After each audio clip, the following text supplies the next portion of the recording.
जय श्री महाकाल। हर हर महादेव। दोस्तों, आज के इस वीडियो में आपको मैं गुड़हल के फूल के विषय में बताऊंगा, क्योंकि ये जो गुड़हल का फूल है ये कहीं भी आसानी से मिल जाता है और इसी की सहायता से किस प्रकार वशीकरण किया जा सकता है इसके बारे में आपको जानकारी दूंगा। बल्कि इस फूल के जितने भी लाभ हैं उन सब के बारे में आपको जानकारी दूंगा। गुड़हल के फूल को आप ध्यान से देख लीजिए, यहाँ पे स्क्रीन पे आपको दिखाई दे रहा होगा। तो इस गुड़हल के फूल को अभी तक आप बहुत बेकार समझते रहे होंगे, लेकिन आज जब आपको बताऊंगा कि ये फूल कितना इम्पोर्टेंट है, महत्वपूर्ण है, कितना अच्छा काम करता है। यह फूल कोई मामूली फूल नहीं है। सम्मोहन करने के लिए तो राम बाण है ये, और इसके साथ साथ धन खींचने के लिए तो ये फूल चुंबक की तरह काम करता है। इसके साथ ही जो मानसिक रोग होते हैं, जितने भी प्रकार के मानसिक रोग होते हैं, हर रोग को ठीक करने की ताकत इस फूल में है। तो इन सब चीज़ों के बारे में आपको बारी बारी से आपको बताऊंगा। तो इसके बारे में आप जानना चाहते हैं तो मेरे इस वीडियो पे बने रहें, और साथ में चैनल पे पहली बार आए हैं तो चैनल को सब्सक्राइब करना ना भूलें। साथ में बेल आइकन को क्लिक कर लें। बेल आइकन को क्लिक करने के बाद जो ऑल का ऑप्शन आता है उसे भी क्लिक कर लें, ताकि आपको इस प्रकार की महत्वपूर्ण जानकारी मेरे यूट्यूब वीडियो के माध्यम से आपको प्राप्त होती रहे। दोस्तों, तंत्र शास्त्र में गुड़हल के फूल को मूलाधार चक्र को खोलने की चाबी माना जाता है। मूलाधार चक्र व्यक्ति को धन खींचने की और सम्मोहन की शक्ति प्रदान करता है। तो इन सारी चीजों के बारे में आपको वन बाय वन आपको बताने जा रहा हूँ, ध्यान से समझिए। दोस्तों, गुड़हल का फूल भगवान गणेश जी के चरणों में चढ़ाया जाता है, क्योंकि भगवान गणेश जी को गुड़हल का फूल अति प्रिय है। तो जो भक्त लोग भगवान गणेश जी के चरणों में फूल चढ़ाते हैं वो इसलिए चढ़ाते हैं क्योंकि उनको पता होता है कि भगवान गणेश जी के चरणों में गुड़हल का फूल चढ़ाने से उनके जो रुके हुए कार्य हैं, जो भी कार्य अटके हुए हैं, जो भी विघ्न बाधाएं आ रही है, वो सारे के सारे विघ्न बाधाएं या जो रुकावटें हैं वो हट जाती है, छट जाती है, और उनको अपने काम में सिद्धि प्राप्त होती है। इसलिए भगवान गणेश जी के चरणों में गुड़हल का फूल चढ़ाया जाता है। दोस्तों, गुड़हल का फूल इस्तेमाल किया जाता है उन लोगों के लिए जिनका मणिपुर चक्र बिल्कुल कमजोर हो गया है। मतलब क्या हुआ इसका कि किसी व्यक्ति को अगर बहुत ज्यादा डर लगता हो, कॉन्फिडेंस की उसमें बहुत ज्यादा कमी हो, तो भी गुड़हल का इस्तेमाल किया जाता है। तो उन सारी चीजों के बारे में मैं आपको बताऊंगा कि कैसे कार्य सिद्धि के लिए, मनोकामना पूर्ति के लिए और धन आकर्षण के लिए भी गुड़हल का इस्तेमाल काफी ज्यादा मात्रा में किया जाता है, क्योंकि भगवान श्री गणेश शुभ और लाभ के देवता हैं, जिनके चरणों में स्वयं रिद्धि और सिद्धि लौटती है। इसलिए अगर आपका कोई व्यापार है और आपका व्यापार नहीं चल रहा है, अगर आप कहीं पर नौकरी करते हैं, नौकरी में कहीं न कहीं बाधाएं उत्पन्न हो रही है, प्रमोशन नहीं मिल पाता है, या खास करके आपकी नौकरी की प्राप्ति नहीं हो पा रही है, तो ये विशेष रूप से ये इन लोगों के लिए वीडियो है, जिनमें बताऊंगा कि कैसे आप इस प्रकार की दिक्कतें हैं इसको आप दूर कर पाएंगे।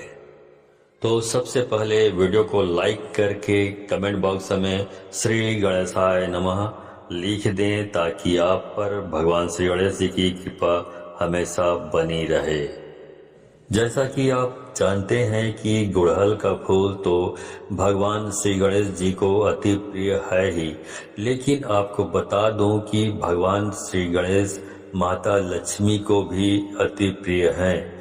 माता लक्ष्मी के पुत्र के रूप में भी भगवान श्री गणेश जी को देखा जाता है, और यह भी कहा जाता है कि अगर किसी व्यक्ति को भगवान विष्णु की और माता लक्ष्मी की कृपा प्राप्त करनी हो, और साथ में शिव जी भगवान की माता पार्वती की कृपा भी पानी हो, तो केवल भगवान श्री गणेश को प्रसन्न कर लो। भगवान श्री गणेश को प्रसन्न करने मात्र से ही राहु केतु चंद्र ग्रह तक भी बिल्कुल ठीक हो जाते हैं। जैसा कि आपको मैं पिछले वीडियो में बता चुका हूं कि राहु केतु अगर किसी व्यक्ति का खराब हो जाए तो उस व्यक्ति के मन में बहुत ही ज़्यादा बुरे ख्याल विचार आने लग जाते हैं। यानी कि ऐसे विचारों की उसके मन में श्रृंखला होती है कि वह बहुत ज़्यादा चिंता करता है, हर एक चीज़ से डरता रहता है। और राहु केतु का सीधा संपर्क चंद्र ग्रह से होता है। यानी कि राहु केतु अगर किसी व्यक्ति का खराब हो तो चंद्र खराब होना भी उसका बिल्कुल निश्चित ही है, क्योंकि राहु केतु जो होता है वह किसी भी व्यक्ति को नशे की लत में डाल देता है। और जिन व्यक्तियों का राहु केतु खराब होता है तो ऐसे लोग बहुत ज्यादा अधिक मात्रा में नशा कर सकते हैं। तो भगवान गणेश जी की कृपा पा ली जाए तो इतने सारे लाभ उठाए जा सकते हैं। राहु केतु को ठीक किया जा सकता है, चंद्र ग्रह को ठीक किया जा सकता है। और राहु केतु ऐसा नहीं है कि केवल बुरे प्रभाव ही देते हैं। जिस व्यक्ति पर अच्छे प्रभाव देते हैं ऐसा व्यक्ति कभी भी अपने जीवन में गरीब हो ही नहीं सकता। यानी कि अगर उसका सब कुछ बर्बाद हो जाए, सब कुछ छीन भी लिया जाए तो दोबारा से सारी चीजों को प्राप्त करने की पूरी शक्ति भी अपने अंदर समेटे हुए होता है। और राहु केतु अगर किसी व्यक्ति का अच्छा हो, और ऐसे व्यक्ति का, क्योंकि अगर राहु अच्छा होता है तो चंद्र ग्रह भी बलवान उस व्यक्ति का हो ही जाता है और उसमें कहीं न कहीं आसुरी शक्तियां अपने आप ही आने लग जाती है। यानी कि ऐसे लोग बिल्कुल कठोर हो जाते हैं। जैसे कि आपने देखा हो कि काफी लोग कुछ बहुत अच्छा काम भी करते हैं लेकिन फिर भी उनके दिल पर कोई असर नहीं पड़ता है, उनकी प्रसन्नता पर कोई असर नहीं पड़ता है और खूब ज्यादा धन कमाते ही चले जाते हैं। तो यह भी केवल राहु केतु के प्रभाव के कारण ही जीवन में होता है। राहु केतु जिस व्यक्ति का अच्छा हो ऐसा व्यक्ति गरीब हो ही नहीं सकता, बल्कि बहुत ज्यादा अधिक धनवान वह निश्चित ही मिलता है। तो इन सारी चीजों को प्राप्त करने के लिए, अपने जीवन में अच्छा करने के लिए विशेष रूप से भगवान श्री गणेश की कृपा पाना बेहद आवश्यक है और बहुत ज्यादा जरूरी भी है। अगर किसी व्यक्ति का केतु खराब हो तो केवल भगवान श्री गणेश जी की कृपा से केतु ग्रह को ठीक किया जा सकता है, वरना वह व्यक्ति पूरा जीवन ही भटकता रह जाता है और किसी भी मार्ग की प्राप्ति उसे हो ही नहीं पाती है। बल्कि तंत्र में तो ये बताया गया है कि मूलाधार चक्र, यानी कि जो इंसान की जड़ कही जाती है, उसमें भी भगवान श्री गणेश का वास होता है। और अगर किसी व्यक्ति का मूलाधार चक्र यानी कि भगवान श्री गणेश का स्थान वह बिगड़ जाए तो ऐसे व्यक्ति पूरा जीवन अपने डर के साथ व्यतीत करता है। छोटी छोटी चीजों से डरता है, हवा से डर जाता है, खुद को देखने से डर जाता है। और खास करके जितने भी लोग होते हैं जिनको मानसिक परेशानी किसी न किसी प्रकार की होती है या जिन पर तंत्र क्रियाएं आसानी से हो जाती है, टोटके आसानी से हो जाते हैं, दूसरे लोगों का प्रभाव उन पर आसानी से पड़ जाता है। जैसे कि अगर कोई व्यक्ति बड़ा होता है तो उन्हें देखकर भी उनके मन में डर, चिंता, घबराहट उत्पन्न होने लग जाती है। यह भी इसलिए होता है क्योंकि उन लोगों का मूलाधार चक्र कमजोर हो जाता है। तो दोस्तों, सबसे पहले चीज तो यह है कि गुड़हल के जो फूल होते हैं उसको हर रोज शाम के समय रस निकालकर अपनी जो आज्ञा चक्र पर, नाभि केंद्र पर लगाया जाए और खास करके ज्ञान मुद्रा में बैठकर ओम गणपतिये नमः मंत्र का जाप किया जाए तो इससे मूलाधार चक्र बलवान हो जाता है और उस व्यक्ति के जीवन में सम्मोहन, आकर्षण, वशीकरण काफी गुना बढ़ने लग जाता है। बल्कि धन की प्राप्ति उसे निश्चित होने लग जाती है क्योंकि इस छोटे से प्रयोग से ही उसका राहु केतु बलवान हो जाता है, उसका चंद्र ग्रह बलवान हो जाता है, भगवान श्री गणेश की कृपा उसे प्राप्त होने लग जाती है। तो आप ऐसा भी कर सकते हैं कि अपने घर में गुड़हल का पेड़ अवश्य ही लगा लें। गुड़हल के फूल उसमें आते रहते हैं तो एक दो फूल उसमें निश्चित ही रोज उगते हैं। तो उन फूलों को तोड़कर केवल भगवान श्री गणेश जी को चढ़ाकर उसका सेवन करना शुरू करें। उन्हें अपने नाभि में लगाना शुरू करें, आज्ञा चक्र पर तिलक लगाना शुरू करें और देखते ही देखते आप देखेंगे कि आपके जो मन में डर रहता था, चिंता रहती थी, वह धीरे धीरे गायब होने लगा है। आपका दिल मजबूत बलवान बनने लगा है, क्योंकि मूलाधार चक्र अगर किसी व्यक्ति का बलवान बन जाए तो सबसे पहला प्रभाव उस पर यही पड़ता है कि वह बिल्कुल निडर हो जाता है और बिल्कुल शांति स्वरूप में आ जाता है। सम्मोहन वशीकरण उनके लिए बिल्कुल प्रचंड हो जाता है और सम्मोहन उसके शरीर में बिल्कुल कृष्ण भगवान की तरह बहने लगता है।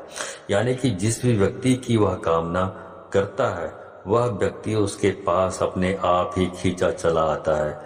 ओम गण गणपतिये नमः यह भगवान श्री गणेश जी का मूल मंत्र है। तो ओम गण गणपतिये नमः यह तांत्रिक मंत्र भी कहा जाता है। इससे अधिक प्रभाव होते हैं, जिसमें होता यह है कि यह तांत्रिक मंत्र ही होता है, तो यह भी आप बिना किसी परेशानी के जाप कर सकते हैं। बल्कि अगर आपके पास सफेद हकीक की माला है या फिर कमलगट्टे की माला है तो इन दोनों माला से इस मंत्र का जाप किया जा सकता है। रुद्राक्ष की माला का इस्तेमाल इसमें आपको बिल्कुल भी नहीं करना है। गांठ बांधने अच्छी तरह समझ लें। काले हकीक की माला का इस्तेमाल भी आपको बिल्कुल भी नहीं करना है। गुड़हल के फूल से सम्मोहन के प्रयोग भी किए जाते हैं। अगर पत्थर पर पीसते हुए किसी व्यक्ति का ध्यान किया जाए जिसे आप अपने जीवन में आकर्षित करना चाहते हैं, सम्मोहित करना चाहते हैं और यूं चाहते हैं कि सामने वाला व्यक्ति आपसे बिल्कुल धोखा ना करे, आपसे बंधा रहे, आपके प्रेम में रहे, हमेशा आपसे प्रेम करे, आपसे बिल्कुल भी नफरत ना करे, तो आपको केवल इतना करना है कि आपकी जितनी उम्र है उतने ही गुड़हल के फूल या फिर आपके पार्टनर की जितनी उम्र है उतने फूल भी लिए जा सकते हैं और उन्हें पत्थर पर पीसते हुए गंगा जल का इस्तेमाल करते हुए उस व्यक्ति का ध्यान करें जिसको आप अपने जीवन में बांधना चाहते हैं, खुद को बांधना चाहते हैं, प्रेम में बांधना चाहते हैं। उस व्यक्ति का ध्यान करते हुए ओम गण गणपतिये नमः इस मंत्र का मन ही मन में जाप करते रहें और उस व्यक्ति का ध्यान बनाए रखें, उसको अपने दिमाग में उसका चित्र लाते रहें और रोजाना इस तिलक को खुद भी लगाएं और अगर उस व्यक्ति को तिलक लगा सकते हैं, संभव है, तो आप अपने अनामिका उंगली से उस व्यक्ति को तिलक लगाना भी शुरू करें। क्योंकि बहुत सारी महिलाओं की यही परेशानी होती है कि उसका पति उनसे बिल्कुल भी प्यार नहीं करता है, शादी करने के बावजूद भी दूसरी लड़कियों से संपर्क रखता है। तो उसे अपने वश में करने के लिए केवल आपको इतना करना है, ये जो प्रयोग मैंने अभी आपको बताया है। तो इसी के माध्यम से उस तिलक को अपने हाथ से अनामिका उंगली से उस व्यक्ति को लगाना शुरू करें और आप खुद देखेंगे कि उसके मन में किस प्रकार से प्रेम उठने लगा है और आपके प्रति सम्मान सम्मोहन उसके मन में काफी ज्यादा बढ़ जाएगा। ये प्रयोग किसी भी व्यक्ति को आकर्षण और सम्मोहन में बांधने के लिए किया जा सकता है। धन आकर्षण, नौकरी प्राप्ति के लिए भी, नौकरी में प्रमोशन प्राप्ति के लिए भी नाभि में अगर गुड़हल के फूल का रस लगाया जाए, रोजाना नहा धोकर लगाया जाए, तो इससे नौकरी में प्रमोशन की प्राप्ति होती है, तरक्की मिलती है, नौकरी में सफलताएं मिलती चली जाती है। बल्कि अगर आप नौकरी की तैयारी कर रहे हैं तो विशेष रूप से इस प्रयोग को करना चाहिए आपको, क्योंकि इसमें बुद्धि भी बलवान होती है। भगवान श्री गणेश को बुद्धि का देवता भी कहा जाता है। इसी के साथ जिस टेबल पर, जिस कुर्सी पर बैठ आप कार्य करते हैं, व्यापार करते हैं, नौकरी करते हैं या पढ़ाई करते हैं, वहां पर एक सफेद गणपति की मूर्ति अवश्य ही रखा करें। रोजाना काम शुरू करने से पहले, पढ़ाई शुरू करने से पहले भगवान श्री गणेश जी को नमस्कार करके उसके चरण अवश्य छुआ करें और ओम गण गणपतिये नमः मंत्र को बोलकर अपना कार्य शुरू किया करें। इससे सारी बाधाएं तुरंत हट जाती हैं, काफी लाभ की प्राप्ति होती है। ऐसे व्यक्ति के अंदर शांति अपने आप ही बनने लग जाती है, वह सुख में बहने लग जाता है। जैसा कि वीडियो की शुरुआत में मैंने आपको बताया, शिव परिवार, विष्णु परिवार, अगर दोनों की ही कृपा प्राप्त करनी है तो केवल भगवान श्री गणेश के माध्यम से सभी की कृपा पाई जा सकती है। सारे राहु केतु ग्रह की कृपा पाई जा सकती है, चंद्र ग्रह की कृपा पाई जा सकती है, जो अचानक से किसी व्यक्ति के जीवन में धन प्राप्ति की योग बनाते हैं। तो ये सारी चीजें हमने आपको बता दी है। तो इस वीडियो को यदि आपको लगता है कि बहुत अच्छी जानकारी लगी है तो इस वीडियो को अधिक से अधिक लोगों को शेयर करें, ताकि अधिक से अधिक लोग इस जानकारी से परिचित होकर इसका लाभ उठा सके। तो आज के लिए बस इतना ही, मिलता हूँ अगले वीडियो में। तब तक के लिए धन्यवाद। जय श्री महाकाल। हर हर महादेव।